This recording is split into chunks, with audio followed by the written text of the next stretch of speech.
call the meeting to order. Any items from the public? Need a motion to approve the agenda. President, I move we approve the agenda if there's no modifications or amendments for June the 11th, 2020. Motion's been made. Second. Second. Any discussion? If not, all in favor say aye. Aye. Anyone opposed? The motion carries. Any questions on the purchase order? President, if I might just Sure can. point something out. Most of the encumbrances, excuse me, that you approved last week were on the purchase order I seen this that. week.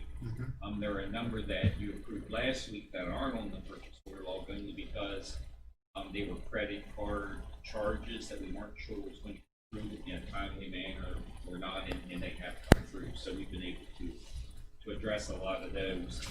On page 2, the second full item down is a proposed payment to Qualification Targets Inc. in the amount of $2,599. That's actually for an order that went to the Sheriff's Department. And you'll see that the date of the invoice is November 28, 2018. I questioned Tracy about it. She has been in touch with the company. The company has been trying for some time to get that invoice paid. We've just gotten the Sheriff's Department approved to pay an invoice that's a year and a half old. I just wanted to bring that to you. So has that been encumbered? No. Well, no, it's not. It would be paid out of the Sheriff's Department's supplies and materials this year. But it's being paid out of this year's budget, and it's actually. Now, but in reality, it should have been encumbered in 18 and 19. Correct. So it still would be taken out of this Well, I mean, year's it's got to budget. come out of it's got to be paid. Either it's going to be paid out of the general fund or it's going to be paid out of the sheriff's fund. That would be right. But I did want to bring that to your attention because that's something that you addressed in the past. So is this actually targets that they're using, or is it an instructor or something like that? Well, yeah, silhouette training targets and rubber plastic. So it could technically still be something that they're using right now, It could be. right? Not something Right. that they're And I'm not saying that Right, it's okay. it's not an appropriate charge. It's just, this council pride yourself Right. on paying bills in a timely manner, and this is not. Well, then I'd say when this happened, and it seems like it only happens to the sheriff's department. Whenever this has happened in the past, they've taken out a gun fund. Right.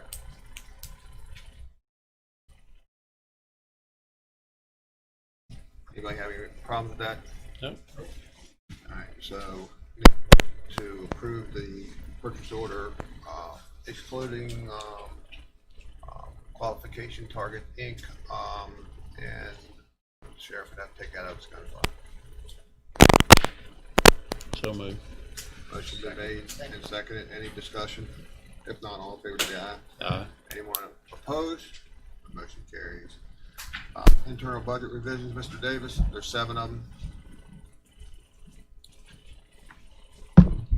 Yes, sir. Tracy, if you would, maybe send them, let them know that we do business that way. The target people. I know, but Something on our I'd prefer for someone to, Well, I'll take care of it. let them know it's not our fault. All right. We continue to clean up accounts as we close out the fiscal year, so this is a continuation of some of the discussions we had last week with the internal budget revisions.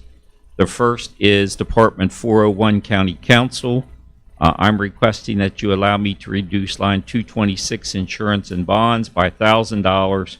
Current unencumbered fund balance is $5,000 with nothing spent to date. This is funding that's set aside in the event that we have unemployment compensation payments to pay. We had none to pay this year out of the 401 account. An increase line 221, training and education by $500. That line currently has a deficit balance of $331.28, and increased dues and subscriptions by $100. That line item currently has a deficit balance of $33.28. As you know, we have added an additional attorney mid-fiscal year, so we had some additional continuing legal education courses that we've incurred some expenses for, and then also increased line 229, court cost and damages by $400. That account currently has a deficit balance of $247 due to some legal filing fees that we incurred. So all three of those are to correct deficit balances. The next two requests are from Larry Hess, the assessor. Both are to take care of encumbrances or credit card expenses that may not have hit yet. The first is Mr. Hess is requesting that he be allowed to decrease line 568, other contributions, by $1,000. That account currently has an unencumbered fund balance of $9,000. An increase line 218, postage, by $1,000. That account currently has an unencumbered fund balance of $146.71. When we talk about encumbrances later today, Mr. Hess is requesting an encumbrance for the UPS store in the amount of $1,061.78. So this internal budget revision is needed to fund that possible encumbrance. The next request is, again, Department 406 Assessor General Fund. Mr. Hess is requesting that he be allowed to decrease line 568, other contributions, by $1,500. Again, the unencumbered fund balance is $9,000. And increase line 341, supplies and materials, by $1,500. That account currently has a deficit balance of $102.29. And there were some items on the purchase order log that would put that into a further deficit balance if the internal budget revision is not approved. The next request is Department 416, Court Security. Chief Court Marshal Lang is requesting that he be allowed to decrease line 230, contracted services, by $500. That account currently has an unencumbered fund balance of $740, with 38.33% spent to date. An increased line 341, supplies and materials, by $500. That account currently has a deficit balance of $263.65. The next request is Department 420 Facilities. Jack Lang is requesting that he be allowed to decrease line 459, capital outlay equipment, by $1,400. Current unencumbered fund balance is $4,544.45, with 83.62% spent to date. An increased line supplies and materials by $1,400. That account currently has a deficit balance of $1,372.35. The next request is the courthouse account, Department 424, and it's a big one. I'm requesting that you allow me to decrease line 215, building and grounds maintenance, by $125,000. Current unencumbered fund balance is $228,375.91, with 24.87% spent to date. Also decreased line 343, auto supplies, by $125,000. That account currently has an unencumbered fund balance of $141,897.47, with 59.45 spent to date. Increased line 223, professional services, by $125,000. That account currently has a deficit balance of $109,575.80. That's the account that we've been paying for all the professional services needed for 520 South Raleigh Street, architectural, engineering, and surveying services. And you did pass the resolution to get reimbursed from that once we do the bond issuance. So if the council chooses next fiscal year, we can get that money back. Also, Have additional expenditures coming in for CAM. we do. which will actually be taken out of the bond issue at the time that the bond is issued. We also have that will be taken out of this account, will be up on next purchase order log. We do have a grant fund or grant pending that we have to front fund and get reimbursed for a commodity rail study for the Department of Emergency Services.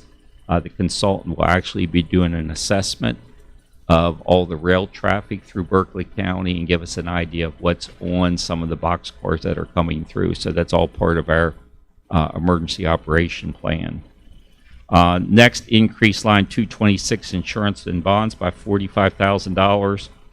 That account currently has a deficit balance of $41,564.50, and that's due to some enhancements that we've made to our insurance policy or property casualty insurance during the course of the year, as it deals with our excess umbrella liability and also some cybersecurity liability coverage.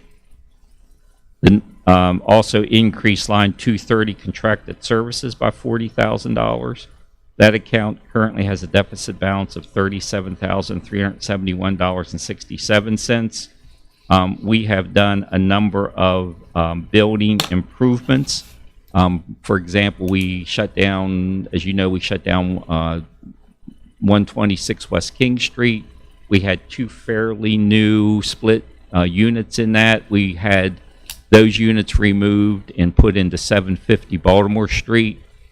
We've also upgraded the air conditioning at Animal Control. And what we typically do is buy the units outright, and then we have HVAC contractor come in and hook them up. So that's the primary reason that account is in a deficit balance. And then finally, line 341 supplies and materials increased by $40,000. That currently has a deficit balance of $31,802.91. That is due to preparing 750 Baltimore Street and again buying some of the split units that we need for the buildings. So that request is to correct deficit balances. That account 424 is still in strong shape even with those changes. The last request is from the Sheriff Department 700 Sheriff's Law Enforcement. Sheriff Keller's requesting that he be allowed to decrease line 221, training and education, by $10,373. Unencumbered fund balance is $10,373.30, with 25.90% spent to date. And then increase line 341 supplies and materials by $10,373. That account currently has an unencumbered fund balance of $54,062.14, and that's to cover the cost of the purchase of portable digital fingerprinting systems that was part of the encumbrances last week. Mr. Davis, can you go back to, just for a second, back to the first one, 401-221, and give me that deficit balance you had there? I may have misheard. $331.28. Yeah, mine's showing 259.52. Your printout? Yeah. That's an older printout. Okay. I pulled mine yesterday. Okay. Thank you. Also back to contracted services and supplies and materials in 424.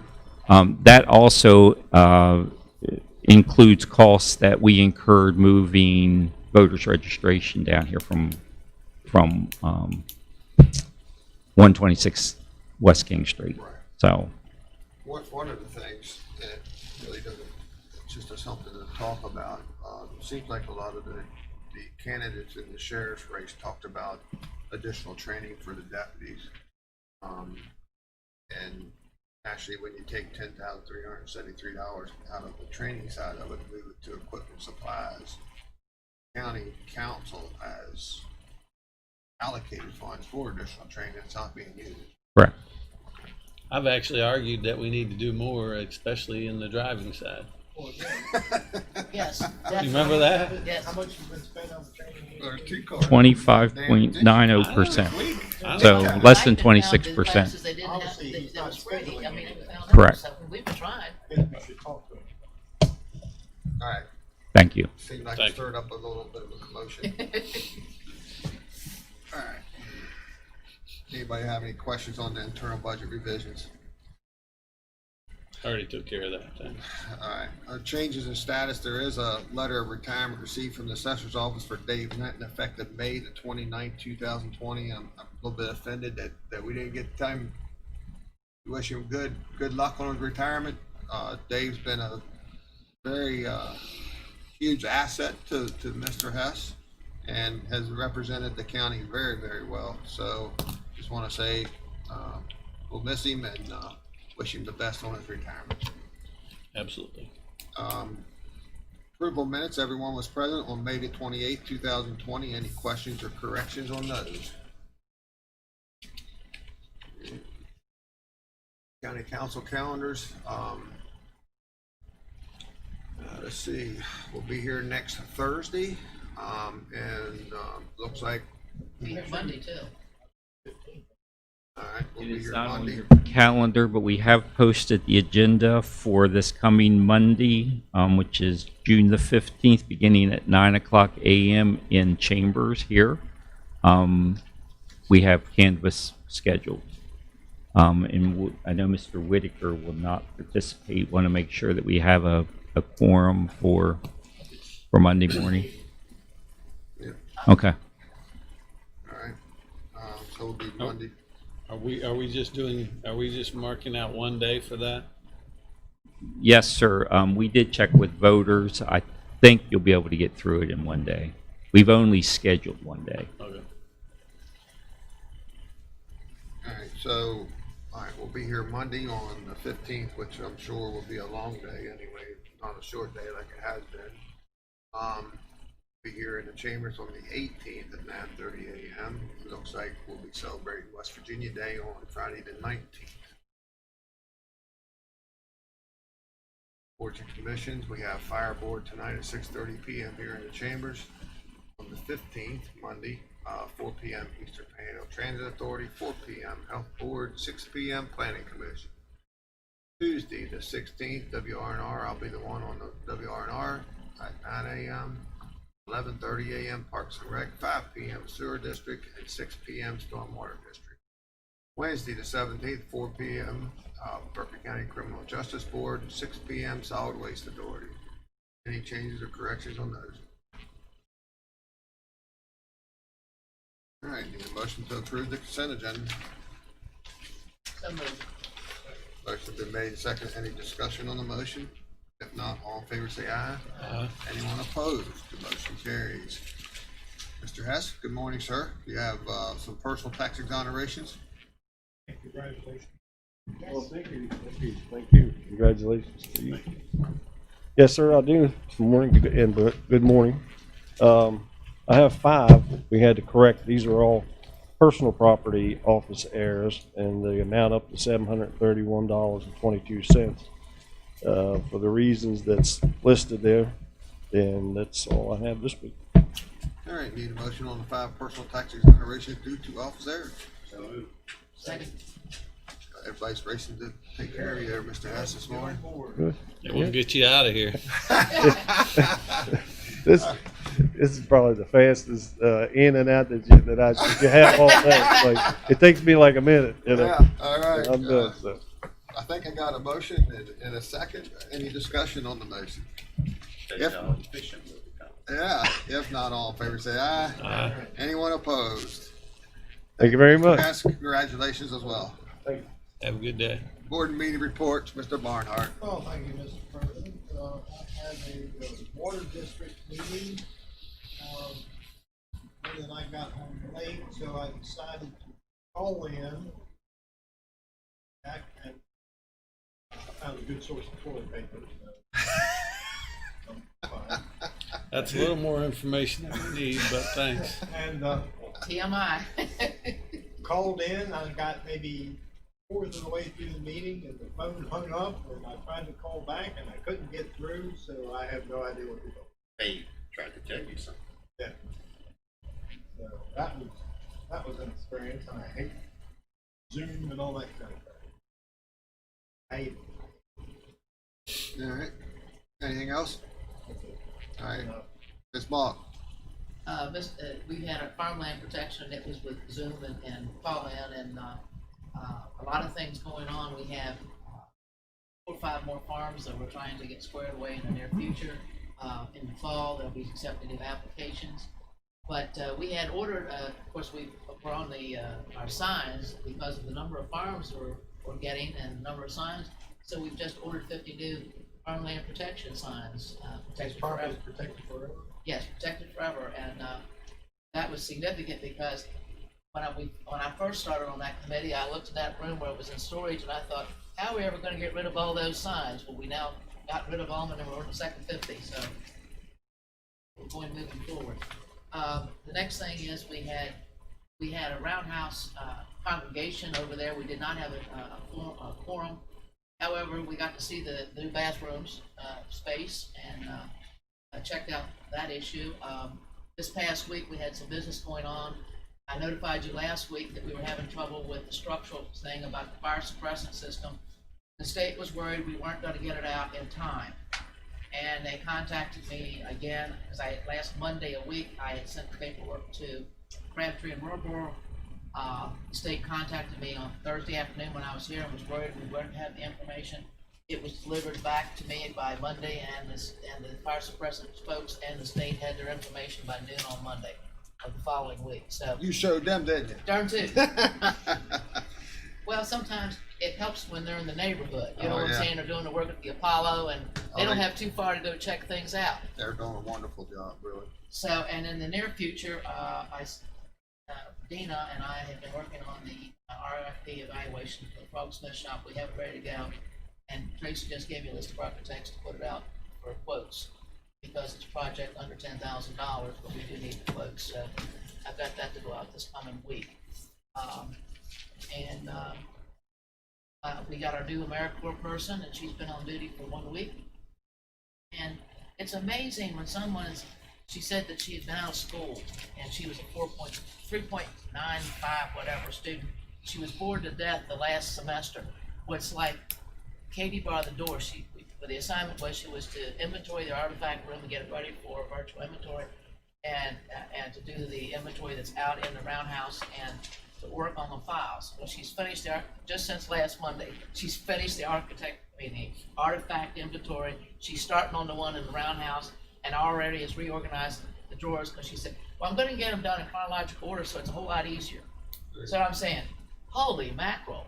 And she stood there and told him last night, she said, I'm having fun. And I'm thinking, this girl, I told Tracy this morning, I don't know if I'm going to be able to keep up enough work for her to get this, in the 6 months that we're supposed to have her. What you do is just ask her, what would you like to do? Oh yeah, well, what she's finding interesting, because we're talking about the structure, it's stuff that she'll never get, her history major, but we talked about the preservation and the structure, stress test and stuff for the bridge shop, the reuse and those things. It's stuff that she wouldn't access in a regular class, so she's really gung-ho to learn and is really interested in. On the other side, being the fact she's bored, she's even volunteering to help me with some of my inventories. And she got a whole lesson on congressional documents pre-1850 this week, so it's been a fun week. Good. Mr. Delier. Did have an airport meeting, continue to work towards the purchases that we're working on, and looking for the progression of contracts, those type of things that are going to help make that whole part successful. Also postponed the budget for 2 weeks with everything involved in what we're going to be doing. We wanted to take a little more look at it before we approved it. So we're probably looking at a special meeting to actually approve that budget. I think we actually did that a couple years ago when we were in the middle of some organization as well. Had a development authority meeting. We have a lot of good prospects, a lot of committee meetings happening right now.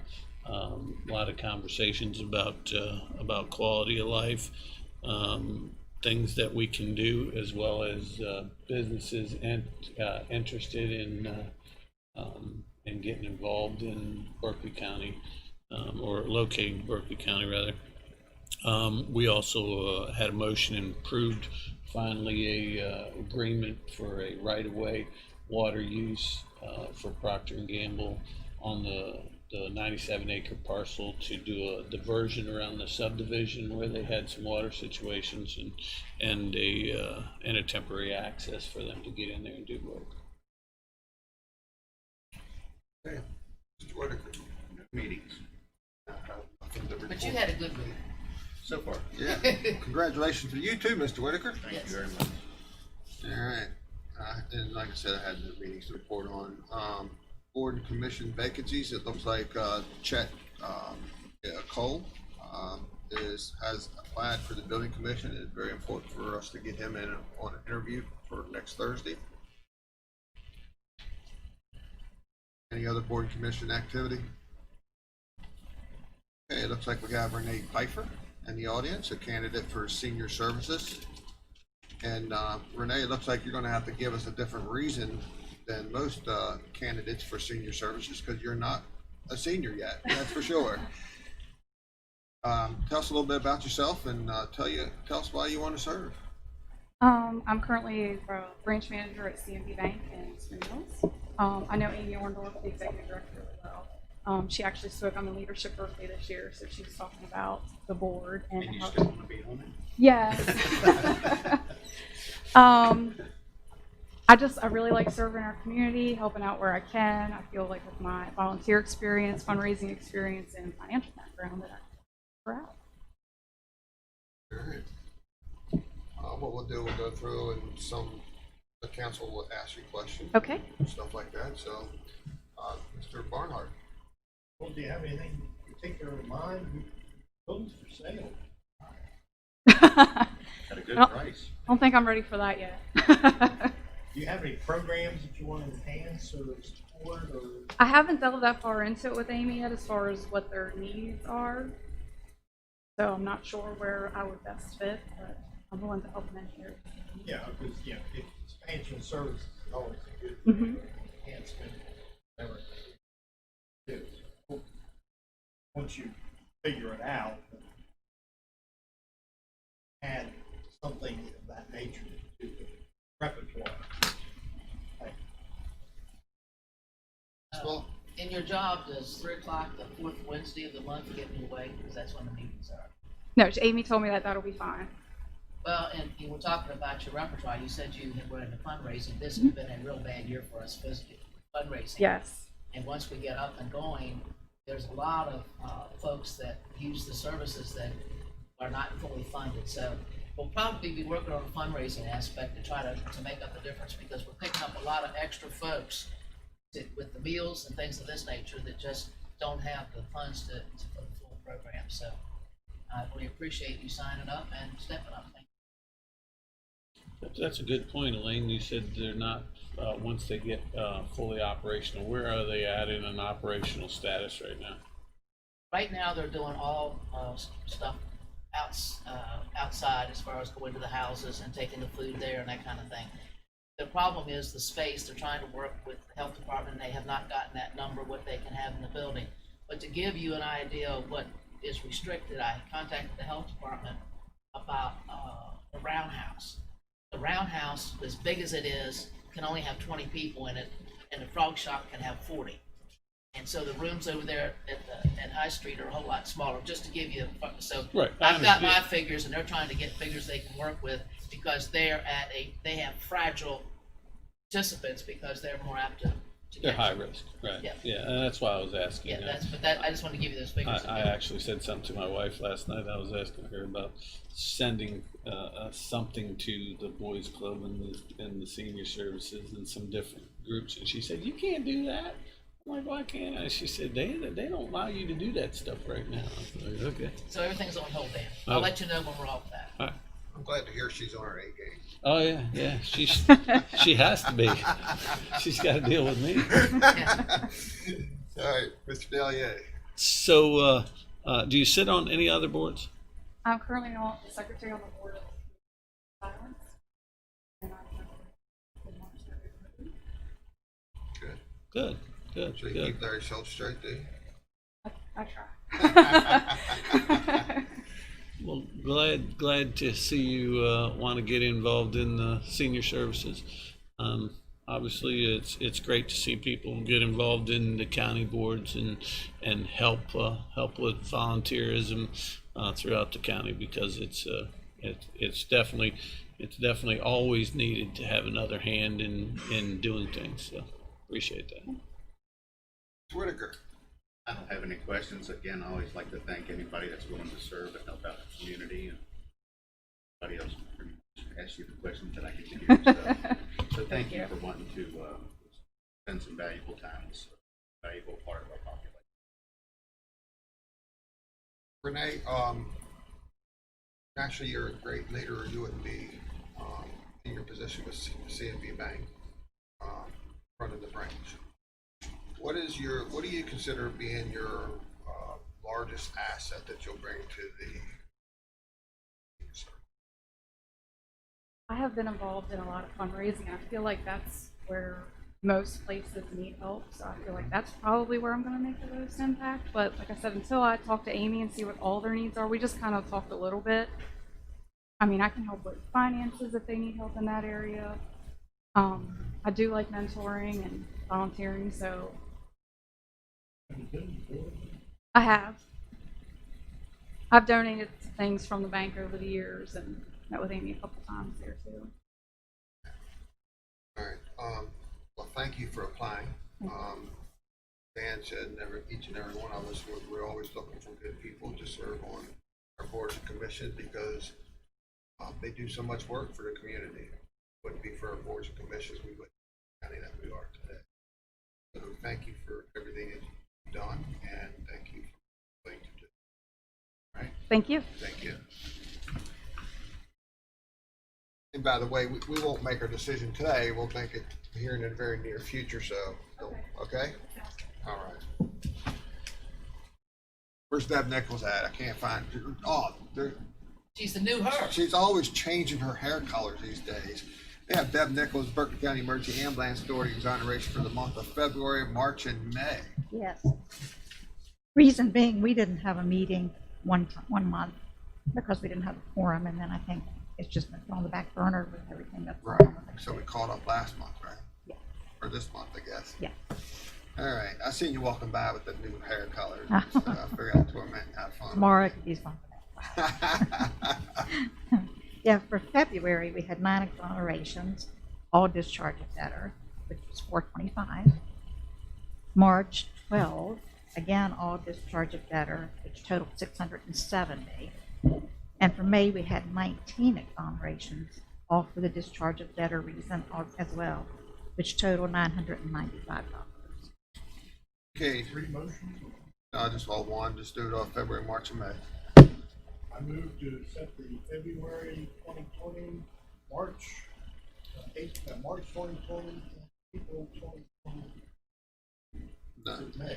February, March, and May. Yeah, February, March, and Is May. it February, March, and To May? May, yeah. So it was We done didn't in April. have it in April. Exonerated. Second. You got that right now?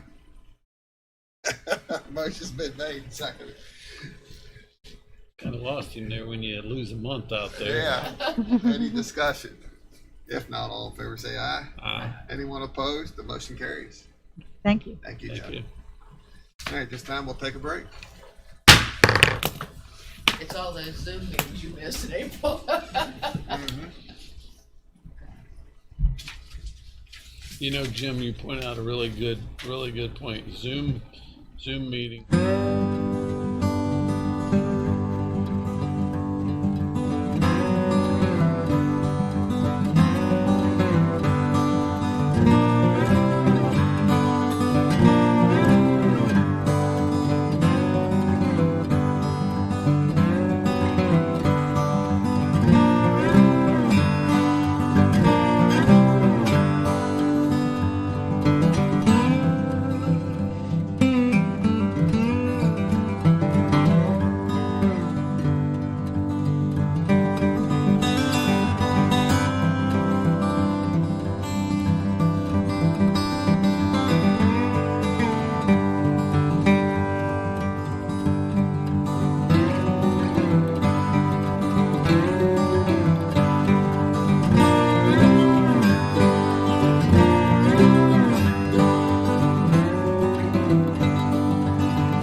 All right, we're back in session. Next on our agenda is Alan Davis, County Administrator, State Budget Revision number 12, Fund 001. This will be our last state budget revision for fiscal year 1920. The state auditor's office requires that all the state budget revisions be submitted no later than Monday, June 15th. So we did a big one last week. I told you then that we would probably do a smaller one this week just to clean things up. There are only 5 checks that were received since last week's state budget revision, totaling $54,060. Probably the only check of note is we continue to receive the Safer Firefighter Grant reimbursement from Baker Heights. We did get reimbursement for the month of April in the amount of $25,851. As you can see, I'm recommending that we place $47,600 in information technology. We did add an additional IT specialist mid-fiscal year, and with the agreement that we would wait until the end of the year and make any necessary adjustments to the budget to make that budget whole. I'm also recommending that we decrease contingency by $68,851 to cover some of the projected deficits. We will be dispersing the money we received from Baker Heights, the $25,851 into salaries, FIC, and retirement for emergency services. I'm also recommending that we place $33,200 in supplies and materials and $13,500 in capital outlay equipment. We purchased the N95 mask out of supplies and materials of emergency services. We also have some equipment as well as Stop the Bleed grant-funded supplies and materials and equipment. So all of this will be reimbursed from grants, but we won't get it until next fiscal year, so we need to correct the deficit balances.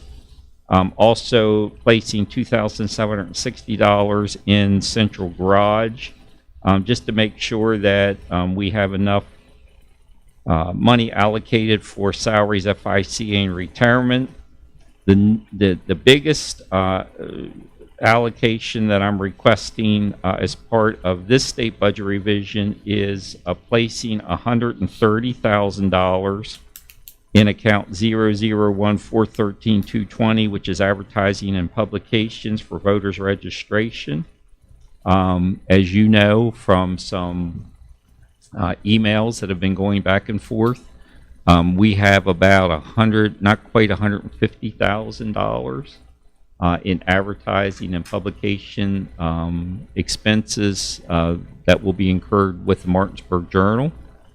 We do have the one bill in hand. We should have the other bill in hand by the end of the day. Long story short, there's only about $20,000 budgeted in that account. In fact, $24,391. I'm recommending that we place $130,000 more in there for a total of $154,391 to take care of that advertising, and then reduce one of your budgets, Communications Center, Department 712, line 230, by $130,000 to cover that projected deficit.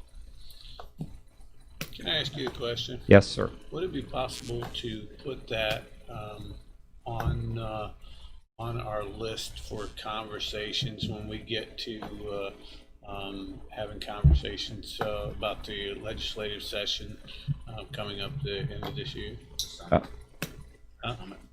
Yes, sir. We've discussed in the past the need for Class 1 and 2 advertising for not necessarily the sample ballots, but as you know, the sheriff's tax sales.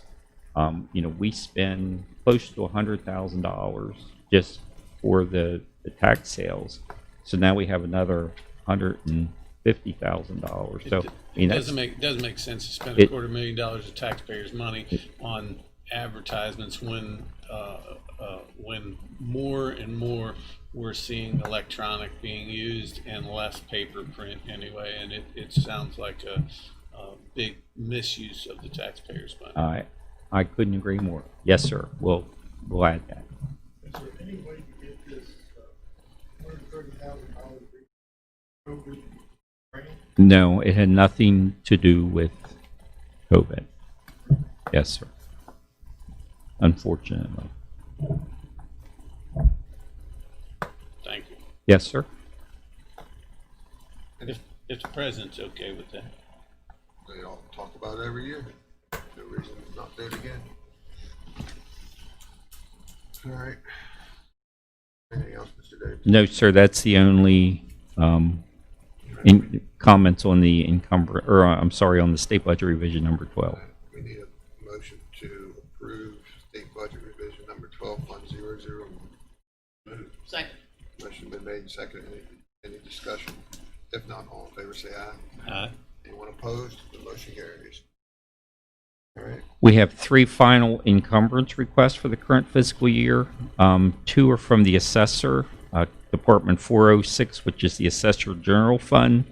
The assessor is requesting that he be allowed to encumber $1,061.78 payable to the UPS store for postage charges for mailing personal property inserts to Charleston. Current unencumbered fund balance is $83.37, but you did approve an internal budget revision this morning to fund that.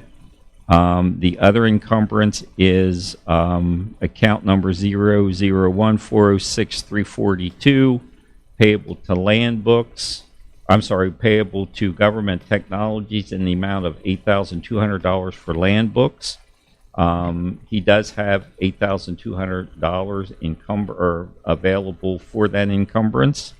And then the final encumbrance request is one of your accounts, Department 988, line 001988460, which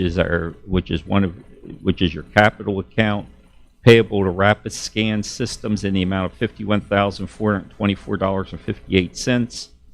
That's for the 2 security screening systems that you approved for the Judicial Center probably 4 or 5 months ago. We were supposed to get delivery of those in April, but because of COVID-19, it was delayed. They actually will be delivered and installed and our employees trained by the end of this month. But we need to encumber that money. All right. Need a motion to approve the encumbrance request. I make a motion that we accept the 3 encumbrance requests. Have a motion and we have a second. Any discussion? If not, all in favor say aye. Anyone opposed? The motion carries. Thank you. All right. Guess we can start a discussion, Brian, if you want, on the COVID. Tell us a little bit about what's going on in the ambulance. Tammy, can you check to see if Bill Kearns is out there yet, or anybody else? Anybody coming from, huh? Okay. Anybody coming from the EOC and all that stuff? Well, good morning, first of all. Rough week for us. We've had 3, we've been continuing monitoring our folks in the self-monitoring phase. That's been good. Unfortunately, we had 3 crews that we had to place into that self-monitoring quarantine due to exposure of a single patient. What occurred is the patient was asymptomatic, requested assistance because she had fallen. Patient requires additional manpower to help lift, and that was an exposure of 2 crews right there because our supervisor was out on a secondary cardiac arrest. So that kind of hit us. Well, later the following morning, same patient called 911 back again, which is after changeover, not feeling well. no indication of COVID exposure. So they load her, take her to the hospital, only to find out later that she tested positive COVID-19. So the good thing is it was a case where there was no cross-contamination with patients or crews. They were able to get on top of it once they found out, get a unit disinfected and kind of contain it. But it's just the fact that one patient just cost you 3 crews, 6 people for a period of time that you now have to monitor and watch. But Brian, with the quick turnaround on testing through the hospital, is there a waiting period for symptoms to show up? the incubation period has always stood somewhere between 5 to 7 days from exposure. A lot of when we talk about risk management, you have an asymptomatic patient. Do we have a false positive? Those things get weighed in there. And this has been an evolutionary process as far as when this all started, it was like the end all be all. But CDC, the health department, has changed what we have to do as healthcare providers that probably keeps us from not being in the fight. It's like I said, these guys are now being monitored, but they're not being kept out of the workforce, but there's precautions they have to take, like they have to wear a mask and things like that consistently and monitor themselves. But it's, like I said, very dynamic, ever evolving. Testing is more. We do have rapid testing for our healthcare professionals to make sure that they're not exposed. So right now, the recommendation has not been after that 7-day period. If they're asymptomatic, let them continue on. If they become symptomatic, get them tested, and they would have something back, I think, 15 to 30 minutes on the rapid test. Yeah, it's very quick. Yeah.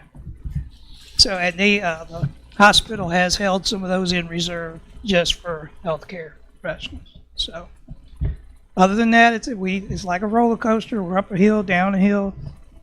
The big thing we're preaching is that as things open, we know exposures are going to go up, but we have to begin to refocus our energies when we get that basic sick call patient to say, okay, whereas before it was everything's COVID, now it's like, okay, not everything is just simple sick call or chest pain. You got to suspect that. So it's just a matter of reinforcing to our people what we're doing, what we're there for, and be very cautious. Any questions? What's your, previously you've been talking about the drug overdoses and bases, and what's your feel also on the COVID itself? I mean, we can look at our stats and probably be able to see that more, but how was the drug overdose last week? We're seeing less and less of calls for domestic issues where we have to treat someone after that. We're seeing less of those. We're still seeing a little bit more than usual of the overdoses. I can tell you yesterday that's how our day started, with an overdose at Sheets on Edwin Miller Boulevard, and there were at least 3 others throughout the day. So the question is something opening up in the supply channel, or is this more of a usage? We're trying to figure that out as to what the deal is. And of course, you talk with law enforcement and others to see what they're seeing to kind of determine that. But right now, I don't think we're skyrocketing like we were before. We've probably leveled off. And of course, as you know, some of the resources are opening back up to these folks as well. So the hope is over the next few weeks, that gradual decline will continue going down. I think correct me if I'm wrong, but I think it's a proven fact that the resources that were here and the resources that the county council started several years ago had show improvements on overdoses. Oh, definitely. I mean, when you go back and look at the data that we compiled 2016-17, I think the very first report that I wrote to Councilman Douillet was the very first one I did in February of that year. The numbers have astronomically dropped, and the programs that we're continuing to work on, continuing to grow, are going to make a difference. Our big key is how do we stop the little, I don't want to call it a little spike, but how do we stop this increase now to get it back and continue to, if we can get back to nil, then we can start to bite into that again a little bit more. So, but I would definitely say that steps that have been taken by county government and the other resources available have had a very positive impact on what we see here as compared to the rest of the state, such as Cabell County and other places. And I'll contribute or some of the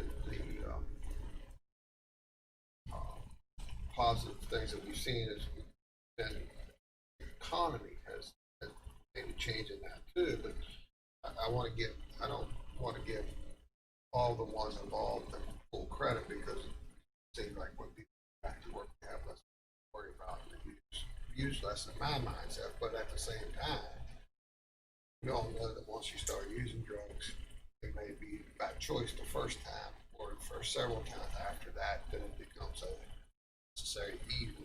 So I'm not so sure the economy has much to do with it as I want to get a credit for. Yeah, I think it's.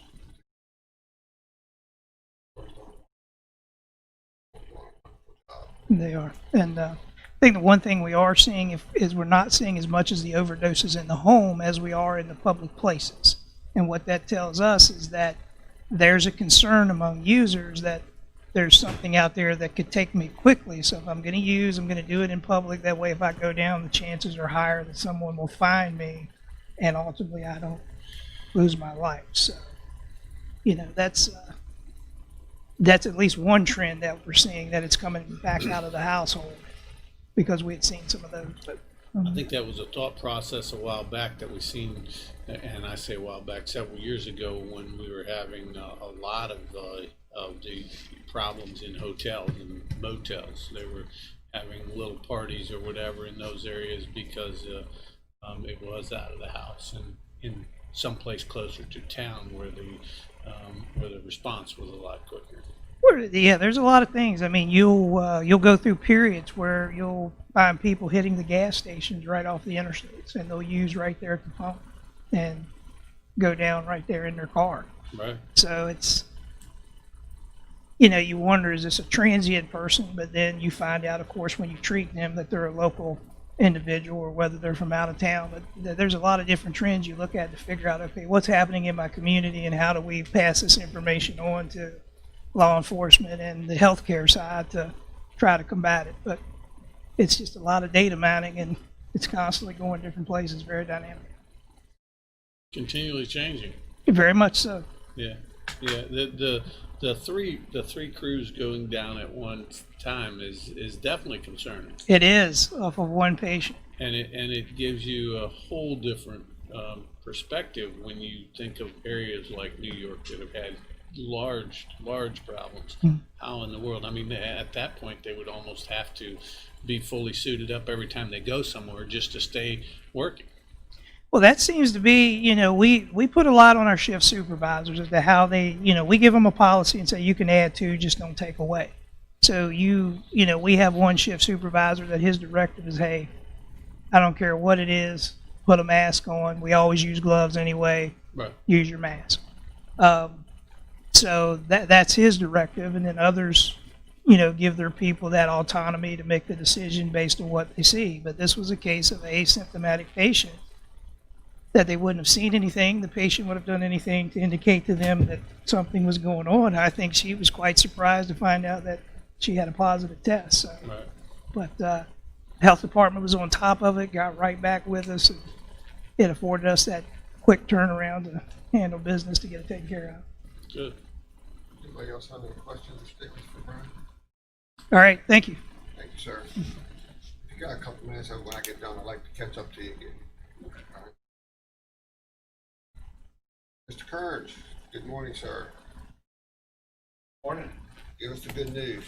Good news. Good news. Same news. I don't know if it's good news, but The last time you was here, it wasn't bad news. I don't have any bad news. Good. It's consistent No bad news is good news. Consistent news is that our numbers are still on the same track of what we're increasing each week. We're still staying about 25 to 35 new identified cases. We're not seeing any outbreaks that we're having to deal with. It's just consistent community-based infections that we're getting. So we had good results. I mean, as far as people identified, asymptomatic and symptomatic from our last drive-through that was done up in Musselman. Actually, we were a little surprised at the numbers that yielded from that. We had less people tested, but still, we're continuing to do what we do, and now we basically wait every day to see what the governor is going to open up and what guidance. Like yesterday, I believe it was yesterday, talked about playgrounds opening up, and then we start working with anyone that needs our help on setting up protocols for keeping people safe. So certainly we've been working with the Parks and Rec for them opening their War Memorial this weekend. What needs to be done for that? The restrooms, keeping those clean and sanitized. Also met with some city officials for some discussions on whether the 4th of July fireworks will be happening. I believe the city council is talking about that this evening for decision making. So we're basically offering help wherever we can. We're trying to ramp up more services that we had to put on the back burner. We still don't have the additional help that we need, although we're told it's coming. Checks in the mail. So we're needing to get back to our normal routines, but COVID is our life now. We can't do the necessary duties, whether it's clinical or environmental, that we are accustomed to doing, because our time is taking up so much from COVID. So yeah, lots of overtime, kind of bleeding cash at the present moment. I'm hoping to get some grants to hopefully replenish that. We've had across the state health department officials, administrators had discussions last 2 days on Tuesday night or Tuesday afternoon with Senator Manchin, yesterday with Senator Capito, trying to get these dollars back out to the communities, get them out to the health departments, get them back out to the counties. And we need consistent dollars to ramp up to have enough staff to be able to handle the next phase of this pandemic, whether it's into the immunization phase of vaccine being available or just getting enough staff on hand to be able to satisfy should another pandemic come along or the next phase of this one. So we're just continuing to do what we're doing and spend lots of time, and I think we've had some great successes. The amount of appreciation that comes from the community, that comes from you all, is very humbling, and we're just trying to do the best we can. What is our numbers now today? 350. Well, at least it is what the state's website. Yeah, it's right mid 350, 360 area. We're currently tracing about 130 cases that have not been recorded as being recovered. So those are daily phone calls, follow-ups, and then again, 25 to 35 new cases being identified each week. So the virus is still here, so we're still dealing with it.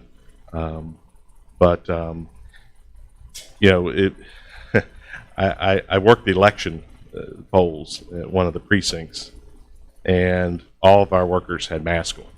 We all had them on, but only about 1 out of every 10 person that come to vote actually had them on. And we had them there to offer everybody come to the door. Hey, we got masks here. Would you like? That's okay. So I think that the reason West Virginia and our counties are staying where we're at, and that's a good thing, that we're not like Virginia and Maryland and 20 some of the other states that are seeing new spikes. I think the reason we are the way we are is because what we do, the decisions that we make, the help that we give. That's why we are where we are. And there's all kinds of different ways to look at the numbers, as we all know. If you look at the numbers for the 55 counties, we're leading the state of West Virginia with the amount of cases of 350. But then if you want to break it down into percentages of the population that's in your county, there's many counties are higher than we are, Right. by percentage. So, it's the Jefferson County being one of them, by percentage, they have more cases per population than we do. And I know Bartow and Pocahontas County, when I was down there for Memorial Day weekend, it was like they had like an outbreak of 13 new cases in Bartow alone, which the whole population of the county is only 8,000 people.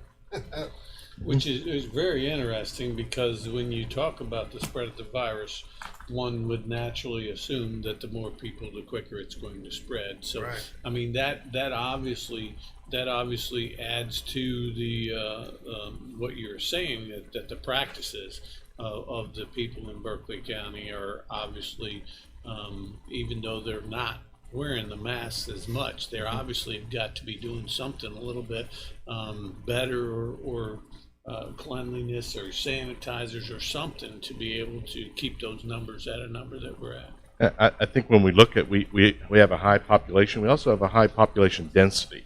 Not similar to New York, but we have a high population density. When Very small landmass. you can see where everybody's building, and every little piece of property that's available, you're seeing townhouses go up in, because our population is increasing in Berkeley County. So those townhouses gives that density. So, but people are doing things right. You know, I speak with pastors across our county and 2 counties, and they're wanting to do things right for their churches, and everybody does for the most part. And you know, when you go out and even the bigger chain grocery stores, you're seeing still people are standing outside, so they're just not removing all the procedures in place, and they're still monitoring.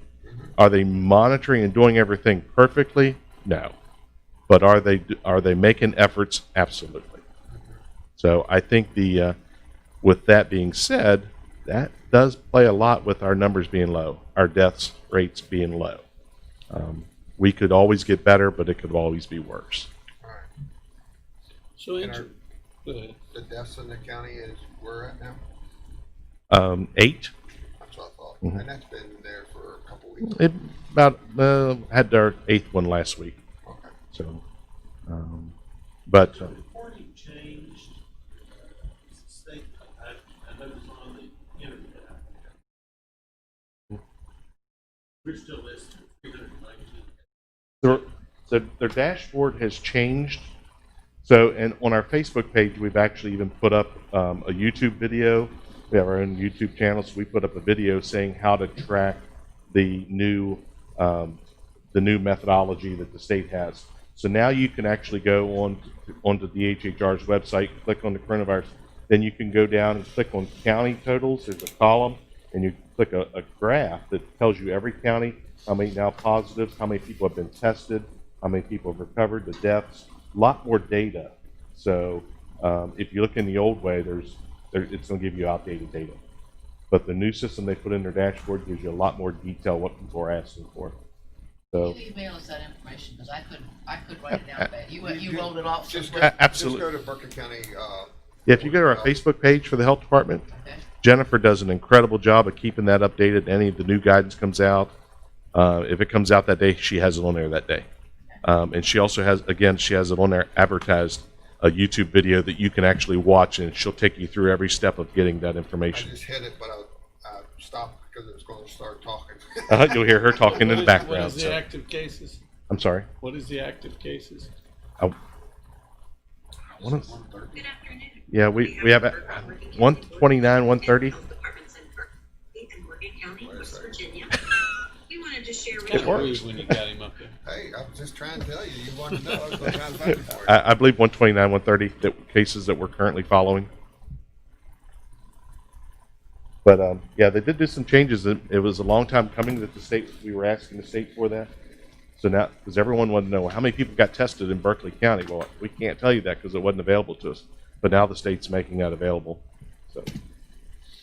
So you talk about bleeding cash and having those type of issues. I know that in not so long ago we had conversations about needing additional space out there, and That's on a little bit of a hiatus right now. right. So are we talking about we're at the level now where that's affecting those decisions? It's not, but I think we're taking a little bit more cautious approach until we can get through this pandemic and see what the reimbursement revenue dollars are and everything.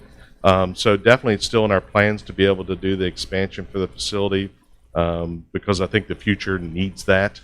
But right now, we're just during the pandemic, all of our efforts are basically going towards what we're doing.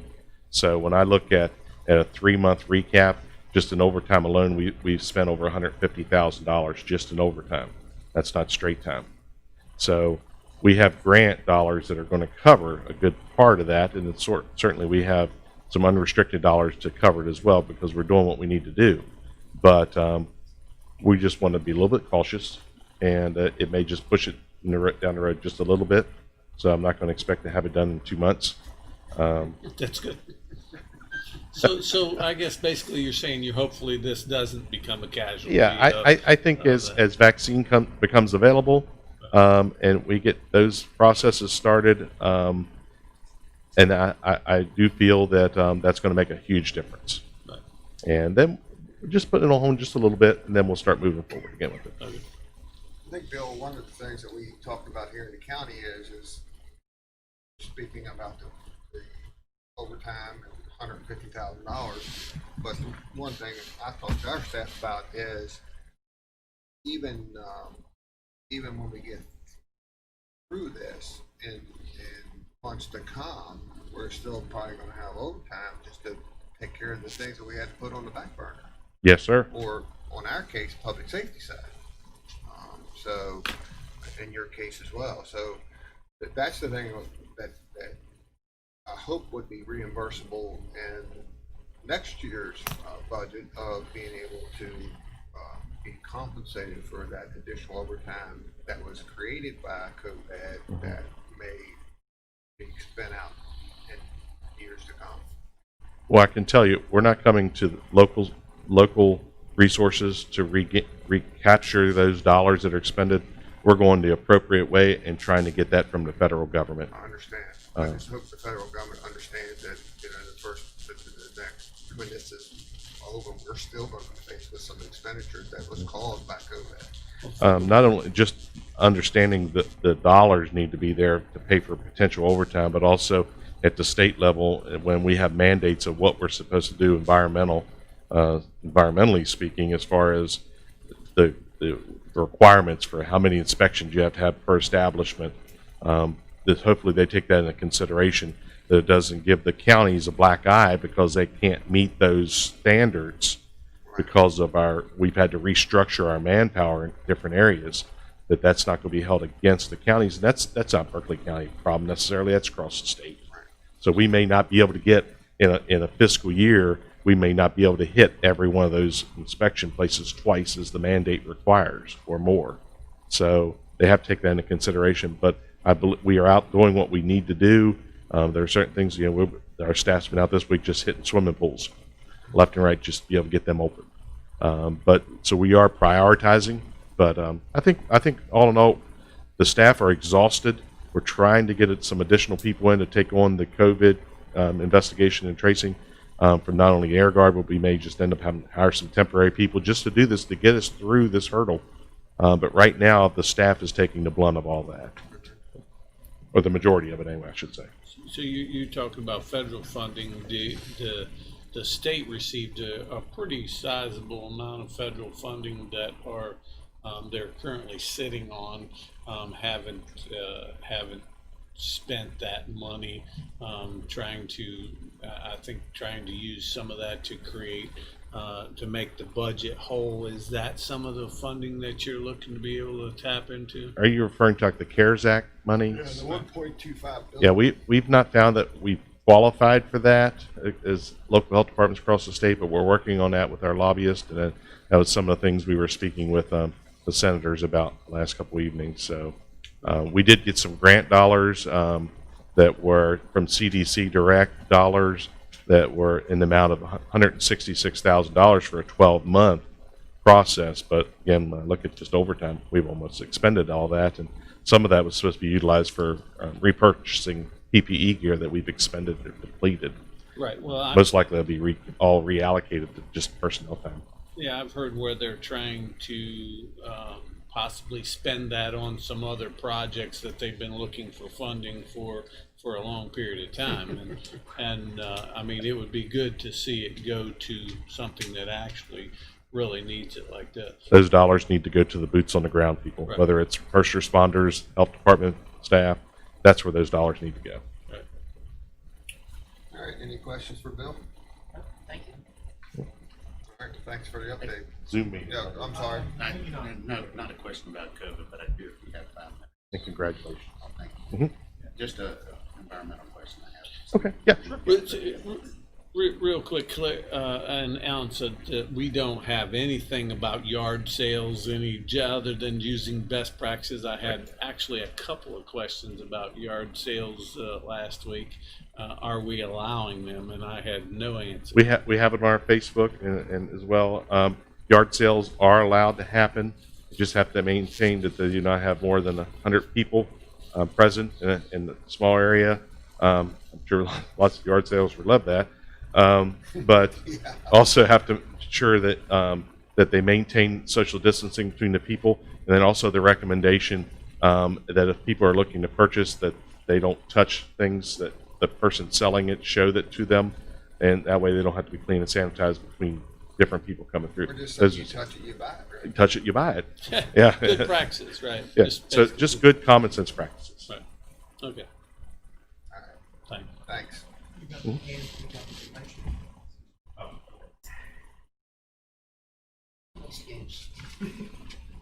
All right, Zoom meeting anyway. any items from the public before we go into executive session? And the executive session will be for, I guess, real estate matters We can go to executive session. and pending legal. And there will be decisions. All right, Action taken. all right, we are in executive session.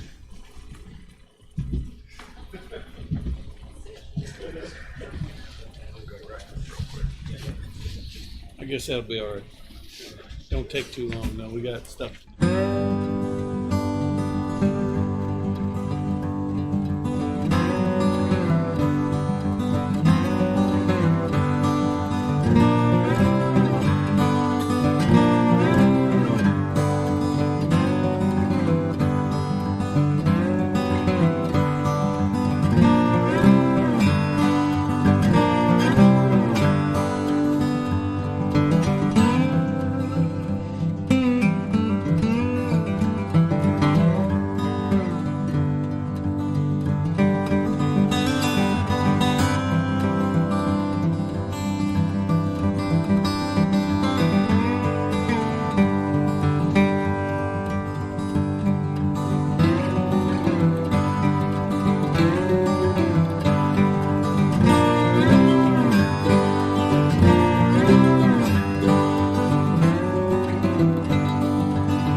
There he is.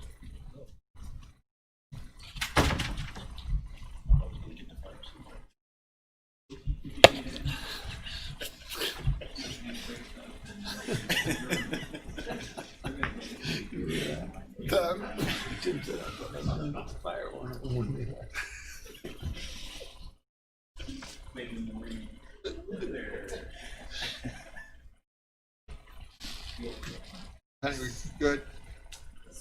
All right, we're back in session. There is action coming out of executive session. Yes, sir, Mr. President, I'd like to make a motion to accept the settlement agreement with Lexon and Washington Trail in the amount of $228,000. I'm sorry, $228,000. $228,018.40. Second. Thank you, Mr. Whitaker, for that motion. It took a while, but I got it there. We have a motion on the floor. We have a second. Any discussion? If not, all in favor, say aye. Aye. Anyone opposed? The motion carries. Any other action? Yes, sir. Mr. President, I move that we expend $36,027, which also includes a $26 recording fee for the purchase of 2 lots at Sportsman's Paradise. 2022. Motion's been made. Do we have a second? Second. Second. Any discussion on the motion? If not, all in favor, say aye. Aye. Anyone opposed? Motion carries. Any other? We have to negotiate. Did you, Not the lease. Yeah. And also include legal to expend the lease with Negotiate. Earlier to negotiate at least The terms. the terms. terms. All right. Second. Motion's been made and seconded. Discussion on that. If not, all in favor, say aye. Aye. Anyone opposed? The motion carries. All right. Mr. Barnhart, can you do the honors? Mr. President, We are recessed. I guess there's any items from the public? Already did that. No.